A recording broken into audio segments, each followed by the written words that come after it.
হ্যাঁ ছাত্ররা, আজকে আবার আমি উপস্থিত তোমাদের অনলাইন ইংলিশ ক্লাস নেবার জন্য। তা প্রত্যেক দিনের মতো আজকেও বলে নিই, আমি বরানগর রামকৃষ্ণ মিশনের পক্ষ থেকে ক্লাস 5-এর ইংলিশ পেপার 1 পড়াচ্ছি। আমাদের রামকৃষ্ণ মিশনে ইংলিশ পেপার 1 মানে তোমাদের ইংলিশ বাটারফ্লাই বইটি। তো তোমরা তো জানোই, আমি বলিও যে বাটারফ্লাই বইয়ের সেকেন্ড টার্মিনালের সিলেবাস পর্যন্ত আমি অনলাইনে পড়িয়ে দিয়েছি। এবার চলছে আমাদের রামকৃষ্ণ মিশনের ব্লগের যে কোশ্চেনের সেটগুলো রয়েছে, সেই কোশ্চেনের সেটের অ্যান্সারগুলো আমি করাচ্ছি। ইতিমধ্যে কোশ্চেনের যে সেট নাম্বার 5, সেট নাম্বার 4-এর সমস্ত অ্যান্সার করিয়ে দিয়েছি। এখন সেট নাম্বার 3 চলছে। তা সেট নাম্বার 3-এর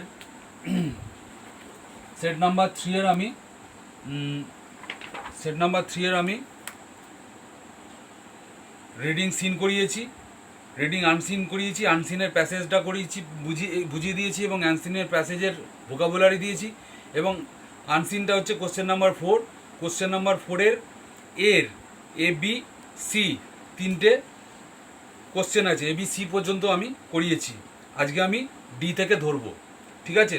তাহলে এবার চলো আমরা একটু ঈশ্বর স্মরণ করে নিই। আমার সঙ্গে সঙ্গে তোমরাও একটু ঈশ্বর স্মরণ করবে।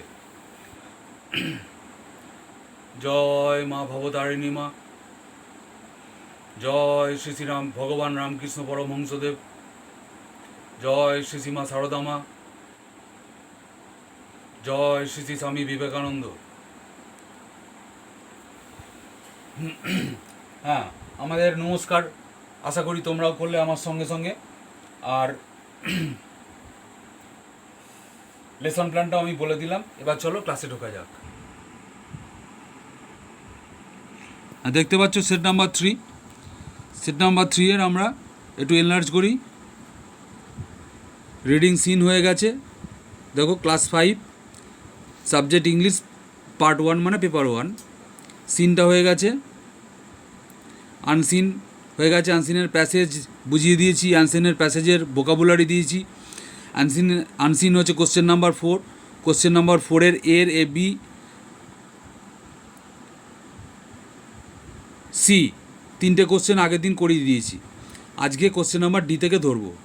চলো তাহলে কোশ্চেন নাম্বার ডি থেকে শুরু করা যাক। কোশ্চেন নাম্বার ডি এ কী বলেছে দেখি। হুইচ সাবজেক্ট ডাস রাজা লাইক টু রিড? রাজা কোন বিষয়টি পড়তে পছন্দ করে? তাহলে অ্যান্সারটা কী হবে চলো দেখি। হুইচ সাবজেক্ট ডাস রাজা লাইক টু রিড? রাজা কোন বিষয় পড়তে পছন্দ করে? অ্যান্সার, রাজা লাইকস টু রিড ইংলিশ। রাজা পছন্দ করে ইংরেজি পড়তে। এ দেখো, two read, to run, to go. To read মানে পড়তে, টু রান মানে দৌড়োতে, টু গো মানে যেতে, টু ইট মানে খেতে, টু রাইট মানে লিখতে। এগুলোকে সব বলে ইনফিনিটিভ। হ্যাঁ, আমরা ইনফিনিটিভ সম্পর্কে এগুলো সাধারণত নাউন হিসেবে ব্যবহার করা হয় সেন্টেন্সে, ঠিক আছে? এখানে দেখো রাজা সাবজেক্ট, লাইকস হচ্ছে ভার্ব। লাইকস হলো কেন? Raja third person singular. To read, to রিডটা এখানে নাউন হিসেবে ব্যবহার করা হলো, ঠিক আছে? আবার ইংলিশ, দুটো অবজেক্ট, রাজা লাইকস, সাবজেক্ট ভার্ব অবজেক্ট। রাজা লাইকস টু রিড ইংলিশ, এখানে দেখো দুটো অবজেক্ট আছে, টু রিড একটা অবজেক্ট, ইংলিশও নাউন, ইংলিশও একটা অবজেক্ট, ঠিক আছে? দেখো এখানে একটা এক্সাম্পল দেখাচ্ছি।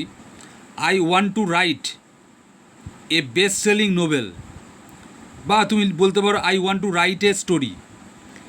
দেখো, আই হচ্ছে সাবজেক্ট, ওয়ান্ট হচ্ছে ভার্ব, আমি চাই। এখানে বাংলা মানেটা হচ্ছে আই ওয়ান্ট মানে আমি চাই, টু রাইট লিখতে, এ বেস্ট সেলিং নোবেল একটা সবথেকে বিক্রিত উপন্যাস, মানে বেশি বিক্রি হবে এরকম, সবথেকে বেশি বিক্রি হবে এরকম উপন্যাস।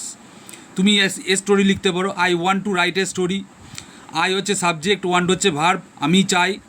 আই হচ্ছে আমি, ওয়ান্ট হচ্ছে ভার্ব চাই, টু রাইট লিখতে, এ স্টোরি একটা গল্প। এখানে দুটো অবজেক্ট আছে দেখো, আই ওয়ান্ট, আই হচ্ছে সাবজেক্ট, ওয়ান্ট হচ্ছে ভার্ব, টু রাইট একটা অবজেক্ট। টু রাইট হচ্ছে এখানে নাউনের মতো ব্যবহার করা হয়েছে। হ্যাঁ, এ স্টোরিটাও একটা নাউন আর একটা অবজেক্ট, তাহলে দুটো অবজেক্ট হলো। তাহলে এখানে একটা ডাইরেক্ট অবজেক্ট, একটা ইনডাইরেক্ট অবজেক্ট। ডাইরেক্ট অবজেক্ট কোনটা? আই ওয়ান্ট টু রাইট, এই টু রাইটটা হচ্ছে ডাইরেক্ট অবজেক্ট। আর তারপরে একটা এ স্টোরি বা এ বেস্ট সেলিং নোভেলটা হচ্ছে ইনডাইরেক্ট অবজেক্ট।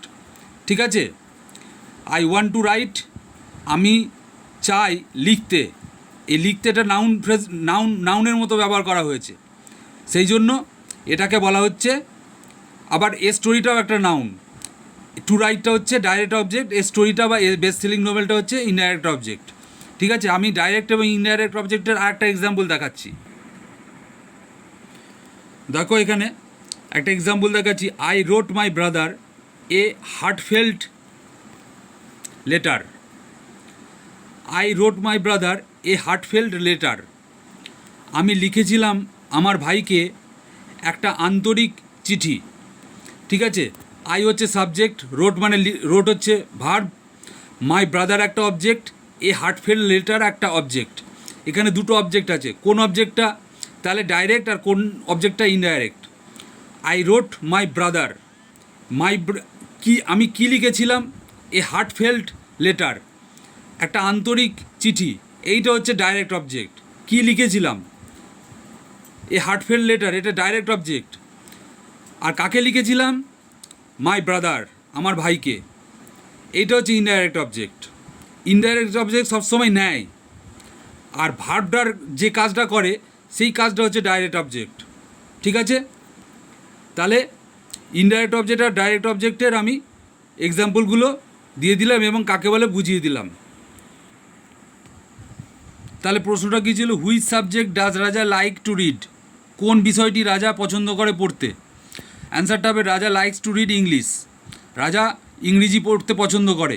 তাহলে রাজা subject, likes verb, to read হচ্ছে ডাইরেক্ট অবজেক্ট, ইংলিশ হচ্ছে ইনডাইরেক্ট অবজেক্ট। ঠিক আছে, পরের প্রশ্নটা দেখো, ইয়ের কোশ্চেনটা, উইথ হুম ডাজ রাজা গো টু স্কুল, কার সঙ্গে রাজা স্কুলে বা বিদ্যালয়ে যায়। তাহলে উত্তরটা কী হবে চলো দেখি। উইথ হুম ডাজ রাজা গো টু স্কুল, কার সঙ্গে রাজা বিদ্যালয়ে যায়। অ্যান্সারটা রাজা goes to school with his sister, রাজা বিদ্যালয়ে যায় তার বোনের সঙ্গে বা দিদির সঙ্গে। ঠিক আছে, রাজা goes to school with his sister, এটা হচ্ছে অ্যান্সার। তাহলে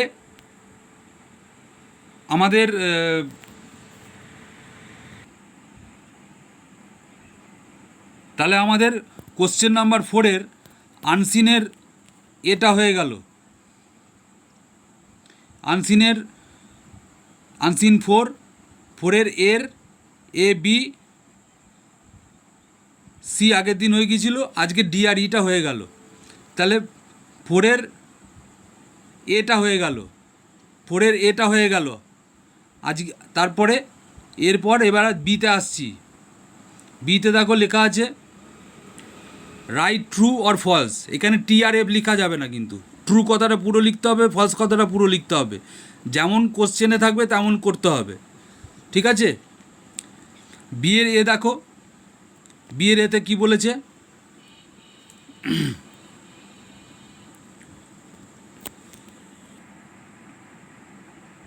বিতে কিন্তু 1x5 আছে, 5টা কোশ্চেন আছে 1 নম্বরের, ট্রু ফলস। তাহলে এতে কি বলেছে দেখো, অভিকস ফাদার ওয়াজ এ বিজনেসম্যান, অভিকের বাবা ছিলেন একজন ব্যবসায়ী। এটা ট্রু না ফলস, এটা অবশ্যই ফলস হবে, তার কারণ চলে এসো এখানে, Abhik lived in a village, his father was a farmer. ঠিক আছে, তারপরেরটা দেখো কি বলেছে,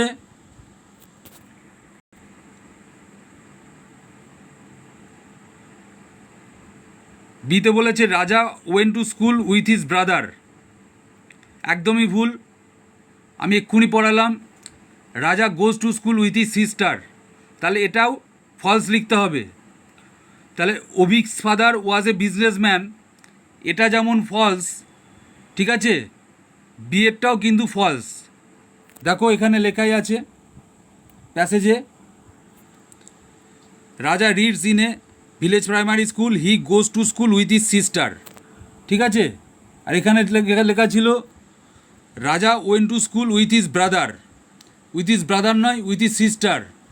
ঠিক আছে, তাহলে এটাও ফলস।